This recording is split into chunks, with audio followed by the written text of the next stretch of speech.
Tonight on AEW Dark, Santana and Ortiz are in action once again. We'll also be having women's action. Allysin Kay, Penelope Ford, Ali and Thunder Rosa against one another. Then we will hear from Team Taz. And also in the main event, Shawn Spears puts his Internet Championship on the line against Matt Cardona. AEW Dark begins with Santana and Ortiz's music playing. Selena De La Renta walks out and then turns towards the entranceway and points. Santana and Ortiz make their way out in their usual way, with the Puerto Rican flag flying, the mock of triggers being pulled with their fingers. There seems to be a real focus about them, ready to destroy anything that gets in their path. It's all looking pretty positive for them as a team at the moment, with Selena De La Renta in their corner as their manager slash promoter. But who are they up against? It's Janela Justice, the team that I just threw together a couple of weeks ago after their hardcore match that they had, and it's a decent match. Santana and Ortiz going over Janela Justice in 11-17. Ortiz pinning Matthew Justice, who was unfortunately the weak link in this match. He struggled to keep up with everyone else. Joey Janela already in that casino ladder match at Double or Nothing, already punched his ticket for the biggest show of the year, so not too worrying for him this result here. After the match, Selena climbs into the ring, points at Janela and Justice. Santana and Ortiz attack. They beat them down brutally. Selena grabs a mic and says, "This is Santana and Ortiz, and they will be your next tag team champions. They will be the team to beat. They will be the team that everyone sits up and takes notice of, as you'll see this week on Dynamite. They'll make a statement. Watch this space." And they all leave. So you guys are just going to have to tune in to Dynamite this week to see what sort of statement Proud and Powerful are about to make in the tag team division. Brandy Rhodes comes out and joins both Excalibur and Renee on commentary ahead of this Fatal 4-Way women's match between Ali, Allysin Kay, Penelope Ford and Thunder Rosa. And in a bout that didn't have much heat, terrible wrestling, it's Ali that defeats Allysin Kay, Ford and Rosa in 7:43. Ali pinning Penelope Ford after a distraction from the Blade. Obviously, Ali being the bunny, being a part of the Butcher and the Blade team. Allysin Kay getting better at a gimmick. That's really good to see. Really positive. And I think, well, it looks like her in-ring performances have started to improve slightly. I'm not sure why, because she hasn't featured that much, especially here on Dark. The Butcher, the Blade and Eddie Kingston wait for Ali at the top of the entranceway after they helped Ali pick up the win. All four stare down Brandy. Ali goes over to her and can be heard saying, "If you know what's good for you, you'll put me in that qualifier tomorrow night." And she walks off with Butcher, Blade and Kingston.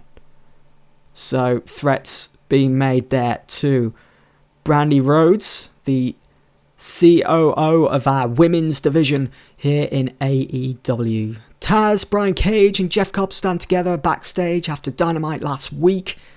Taz goes on to say, "How do you like us now, huh? Let me reintroduce you to Team Taz. This right here is the Machine Brian Cage. Who better? And this is our latest acquisition, Jeff fucking Cobb. He spent almost a year pinned down by Chris Jericho and his stupid Inner Circle. The shackles are off now. These two, I'm going to set loose on the AEW roster. That's not all though, because I've made a few other acquisitions.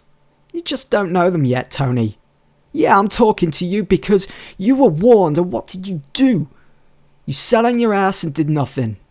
Well, we of Team Taz are all about action, as you'll find out soon." Taz walks off with Brian Cage and Jeff Cobb following behind. So, statement made then, as we saw Jeff Cobb last week on Dynamite.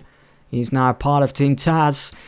What does their future hold? Matt Cardona waits in the ring. He starts to pace as he awaits Spears. Shawn Spears then slowly makes his way to the ring, grabbing a mic. He stands on the outside holding the Internet Championship and says, "So here we are, huh? You're challenging me for the Internet Championship? Again? How many times we got to do this, man, huh? I tell you, what about we put a little stipulation on this match. If I win, not only do I retain, but you agree to never challenge for this again, and you never step foot in an AEW ring again. You win, obviously you win the title. What do you say? As Matt Cardona thinks for a moment and then pumps himself up, agreeing. Of course, Matt Cardona is always ready. And he is getting better at his gimmick as well, apparently. Clearly enjoying having the freedom to go off script. And he did perform well in the segment as we scored a 57, which is pretty respectable. And in a bout that had good heat and decent wrestling, Matt Cardona defeated Shawn Spears in 12:52 and new AEW Internet Champion. It's Matt Cardona after a distraction from Mick Foley.